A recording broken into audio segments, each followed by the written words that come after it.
গেছে, রথ হয়ে গেছে ভারী। জানবে কেমন করে ও?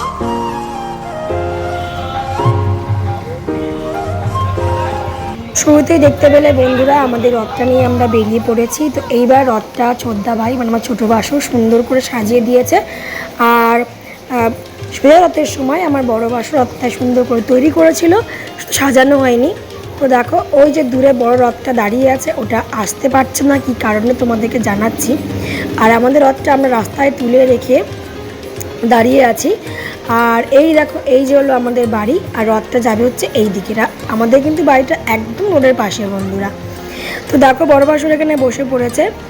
তো বন্ধুরা কি হয়েছে বলো তো, রথটা প্রায় এখানে আধা ঘন্টা 1.5 ঘন্টা হয়ে গেল। যে বড় রথটা তোমাদের দেখিয়েছিলাম সোজা রথের সময়, রথটার না চাকাটা ভেঙে গেছে।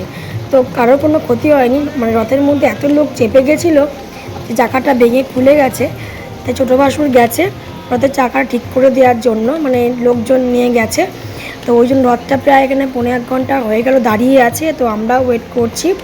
রথটা আমাদের রথটা ভেবেছিলাম যে এই রথের সঙ্গে সঙ্গে আগে নিয়ে যাব, কিন্তু নিয়ে যাব না আর, কারণ এখানে প্রচণ্ড ভিড় আর সন্ধ্যাও হয়ে যাবে মনে হচ্ছে ঠিক হতে হতে। তো দেখো ক্লাবে সব সাজানো হয়ে গেছে। আজ ক্লাবে ভোগ দেওয়া হবে, পোলাও আলুর দম পায়েস দেওয়া হবে, তার জন্য টেবিল পাতা হয়ে গেছে। এটা প্রত্যেক মানে উল্টো রথের দিনকে আমাদের ক্লাব থেকে খাওয়া দাওয়া করানো হয়।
তো ফাইনালি বন্ধুরা রথটা এবার ঠিক হয়েছে। তো দেখো রথ বেরিয়ে পড়েছে।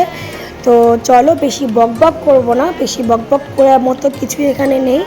রথের সঙ্গে যাবো, রথের দড়ি টানবো, এটাই তোমাদের সঙ্গে শেয়ার করবো। আর এত দুষ্টুমি করছে যে পুলিশ দেখিয়ে ভয় দেখাচ্ছি। তো চলো বন্ধুরা তোমরা আমাদের সঙ্গে দেখতে থাকো রথযাত্রা।